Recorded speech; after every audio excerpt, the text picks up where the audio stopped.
সকালবেলায় কিন্তু আমরা রেডি হয়ে গেলাম একদম। অনেক সকালে উঠেছি, উঠে স্নান, পূজা সবকিছু কমপ্লিট করে নিয়ে হালকা পাতলা কিছু খাবার খাইলাম। খাওয়া-দাওয়া করে এখন রেডি।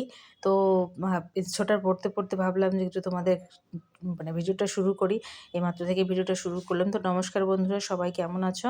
রিপাস ডিমে সকলকে স্বাগতম। তো চলে আসছি, ভিডিও কিন্তু শুরু করে দিয়েছি আর অলরেডি আম দেখো এখন কিন্তু আমরা রেডিও হয়ে গেলাম বাড়িতে যাওয়ার জন্য। তো ওখান থেকে আবার একটা বিয়ে বাড়িতে যাব। যে দেখো কালকে বিয়ে হয়েছে, আজকে হচ্ছে বাসি বিয়ে হবে। আর আমি যাচ্ছি আমার এক ভাস্তির বিয়েতে। তবে ভাস্তিকে এর আগে কখনো দেখি নাই, প্রথমেই দেখবো একবারে বিয়েতে। তো যাই হোক, রেডি হয়ে যাব, বাড়িতে গিয়ে রেডি হব, তারপরে চলে যাব। মোটামুটি রেডি হয়ে আসছে, যে মাকে এসে শাড়িটা পরায় দিলাম, বাবা রেডি, প্রীতমও রেডি, আর মেয়ে, তোমাদের দাদা সবাই মিলে যাচ্ছে। আর আমি যেই শাড়িটা পরলাম তো সেটা পরেই রেডি হয়ে যাচ্ছি। এটা হচ্ছে দিদির শাড়ি পরেছি। আর এই শাড়িটা বেশ পছন্দের আমার। তো ভাবলাম আমি একটু পরেই নিই, বিয়ে বাড়িতে যেহেতু যাচ্ছি, তো এই শাড়িটাই পরে নিই। তো সেটাই পরলাম, পরে নিয়ে এখন দেখো আমরা কিন্তু রওনা হয়ে যাব। তোমাদের দাদা কিন্তু আগে গিয়েছে।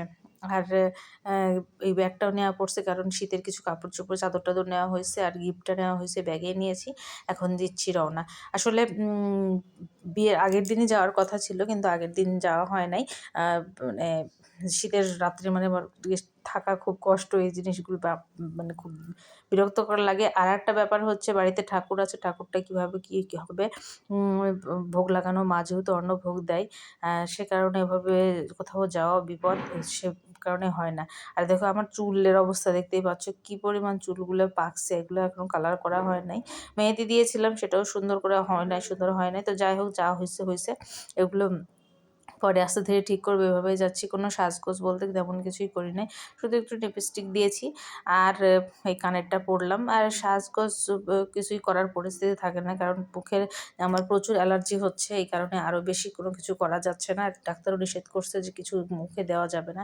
তো যাই হোক, সেটা না করে এখন যে সবাই ভাবে বেরোয় আসলাম, তারপরে যদি মুখটা ভালো থাকে।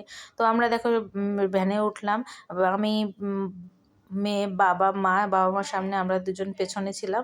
প্রীতমও পেছনে ছিল, পরে তোমাদের দাদা ওকে নিল সঙ্গে। আর আমরা এই যে দেখো ভ্যানে করে যাচ্ছি, অনেক দিন পর ভ্যানে করে আর কি কোথাও যাচ্ছি সবার সঙ্গে। বরাবরই অবশ্য আমাদের তো অন্য কোনো যানবাহনে ওঠা হয় না, যানবাহন বলতে এক বাইক।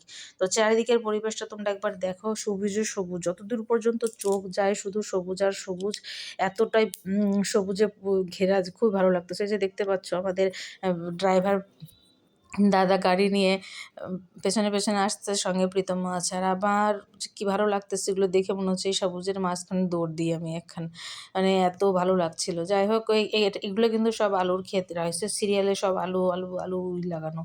আর কয়েকদিন এখন সরষার গাছগুলো আছে, সরিষা ক্ষেতগুলো, ওগুলো সরিষাগুলো এখন পেকে যাবে, সেগুলো উঠানোর পর ওখানে আবার গম দিবে। তো অনেক সরিষা ক্ষেত ছিল, কিন্তু সেগুলোতে ভিডিও তোলার মানে করা গেল না, কারণ সবগুলো সরিষা হয়ে গিয়েছে। তো চলে আসলাম অলরেডি একদম বিয়ের বাড়িতে। এতটা দূর ছিল যে কি বলবো, ভীষণ দূর ছিল, আসতে আসতে একদম ক্লান্ত। আর এর পাশেও কিন্তু ক্ষেত, পুরাটাই চারিদিকে ক্ষেত আর ক্ষেত। তো এই গ্রামের বাড়িতেই বিয়েটা হচ্ছে, যে দাদারা কিন্তু রাজশাহী থাকে, আর এখানে গ্রামের বাড়ি, তো এখানটাই বিয়েটা দিবে, সেটাই স্বাভাবিক, গ্রামের বাড়িতে সবাই বিয়েটা দেয়। এই তো দেখতে পাচ্ছ প্যান্ডেল ট্যান্ডেল, কালকে গত রাত্রে কিন্তু বিয়ে হয়ে গিয়েছে, আজকে এখন বাসি বিয়ে হবে। আর বিয়ে বাড়িতে এসব তো দেখতেই থাকতে হবে। আর এই যে বাসি বিয়ের জন্য এখানেও সাজানো গোছানো, আর যে বাড়ির চারপাশটা দেখতে পাচ্ছ, এত গাঁদা ফুলের গাছ লাগানো হয়েছে যে কি বলবো। আর গাছগুলো কত বড় বড়, এখানে গায়ে হলুদের প্যান্ডেল করা হয়েছিল, এগুলো সব হয়ে গিয়েছে। আর এই যে দেখো সিরিয়ালে খালি ফুল আর ফুল, এত ফুলে যে যাচ্ছি এখন বাড়ির ভেতরে গিয়ে তারপরে সবার সঙ্গে একটু দেখা সাক্ষাৎ হলো, কথাবার্তা হলো।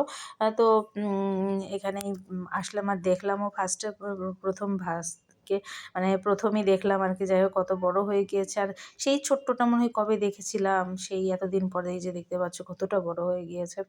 আসলে বড় বলতে ও একদম অনার্স মাস্টার্স কমপ্লিট করে এখন বসে রয়েছে, এখনও কোনো চাকরি বাকরি হয় নাই। আর এই তো আজকে সেই বাসি বিয়ের জন্য সাজগোজ করে এখন চলে যাচ্ছে বিয়ে করার জন্য, বিয়েটা হবে। তো দেখতে পাচ্ছ এদের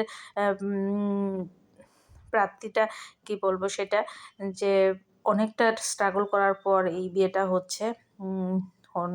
প্রায় 14 বছরের মতো এদের প্রেম ছিল, তো সেই প্রেমটা যে সফল করতে পারছে, করে এরা বিবাহ বন্ধনে আবদ্ধ হচ্ছে। অনেকটা ঝড়ঝাপটা বোঝাটা মাথার উপরে দিয়ে যেতে হয়েছে, কারণ 14টা বছর 2-1টা দিন না।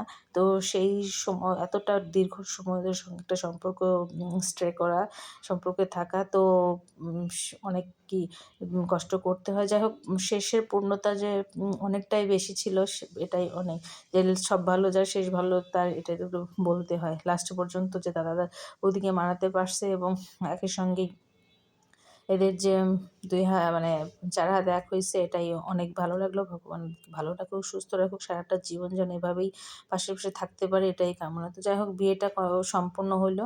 এবার ওকে বাড়িতে নিয়ে আসবে। তো যাই হোক, ওখান থেকে আসার পর ওরা খাওয়া-দাওয়া করে নিল। সবকিছু তোমার দাদা, বাবা সবাই খাওয়া-দাওয়া করলো। আর আমরাও চলে আসলাম কারণ ওদের বের হয়ে যাবে। ওরাও বের হয়ে যাবে। এরই মধ্যে আমরাও বের হয়ে চলে আসলাম। আগেই আমরা আসলাম, কারণ এদিকে সন্ধ্যা হচ্ছে। আবার ওখান থেকে আমাকে নওগাঁও আসতে হবে, আত্রাই থেকে। তো এরই মাঝে আবার মা একটা মায়ের রিলেটিভকে দেখতে গেল। তো যাই হোক, ওখান থেকে আর কোনো ভিডিও করা হয় না। একবারে বাড়িতে চলে আসছি। বাড়িতে এসে নওগাঁতে এসে তোমাদের ভিডিও করলাম। এসে একটু স্নান করলাম, কারণ সারাদিন ধুলাবালি এমন অবস্থা যে কি বলবো। আর ঠান্ডাও লেগে গিয়েছিল, প্রচুর ঠান্ডা। নাক মুখ পুরা মনে হচ্ছে জল পড়তেছে, দেখতেই পাচ্ছ। পুরা নাক লাল টালও হয়ে গেছে, এরকম পরিস্থিতি। তো এই তো ছিল বন্ধুরা ভিডিও। এখন পূজাটা করব, করে নিয়ে তারপর রাত্রে খাওয়া দাওয়া বলতে আর কিছু রান্না করব না। মেয়ে কিন্তু নুডলস বলতেছে, মা আমি নুডলস খাবো। তো আমার আর ধৈর্য নাই বাবা করে দেওয়ার। ওরও অনেকটা শরীর খারাপ। আর এদিকে প্রীতমের তো জ্বরই চলে আসছে। এই মাত্রায় এসে ওষুধ খাইলো, ওষুধ খেয়ে আর কি ঘুমিয়ে পড়ছে। আমি পরে ফোন দিলাম। আমি যখন আসি তখন ওর শরীরটা খারাপ লাগতেছিল, শুয়েছিল। আমি বললাম শুয়ে থাকো বাবা। তো যাই হোক, এই যে দেখতে পাচ্ছ আমরা ৩ জনের জন্য নুডলস করে নেওয়া হলো। সেই নুডলসটাই রাত্রেবেলা খাওয়া দাওয়া করবো, অন্য কিছু আর করবো না। ডিম দেওয়া ছিল না, একদম নুডলস কোল্ড, অনেকটা একটু ঝাল ঝাল করেই করেছিল মেয়ে। বেশ ভালো লাগলো, কিন্তু পুরোটা খেতে পারি নাই, এত খারাপ লাগতেছিল। তো যাই হোক, এই তো ছিল সারাদিনের ভিডিওটা। ভিডিওটা ভালো লাগলে অবশ্যই একটা লাইক কমেন্ট করে দিও। আর যে মেয়েরও দেখো ঠান্ডা লাগছে। আর নতুন নতুন ভিডিও আসলে অবশ্যই দেখতে থাকবা, তবে না যে ভিডিওগুলো দিব অবশ্যই সেটা দেখবা। আর সাবস্ক্রাইব করতে ভুলে যেও না। এখন আর কি চলে আসলাম আমরা শোয়ার জন্য। আমি কিন্তু আগে এসে শুয়ে পড়ছি। আর এই পেছন দিকে দেখো, এখানে শীতে প্রচণ্ড শীত যখন পড়ছিল তখন মোজাগুলো ওখানে খুলে খুলে রাখা হয়েছে, পরতাম ঠান্ডায়। তো মোজায় প্রদর্শনী দেওয়া হচ্ছে। তো সকলকে শুভরাত্রি। আমি আর কি ভিডিওটা এখানেই শেষ করে দেবো। এখন শুভ, মেয়েও শুয়ে পড়বো। তো মুখ চোখ ধরো ছ্যান করতেছে ঠান্ডায়, আর ভালো লাগতেছে না, একদম প্রচণ্ড টায়ার্ড। তো যাই হোক, মোটামুটি ভালোই কাটলো আর কি সারাটা দিন। এখন লাস্ট পর্যন্ত এখন যাব ঘুমিয়ে। সবাই সুস্থ থাকো, ভালো থাকো। সকলকে শুভরাত্রি, টাটা।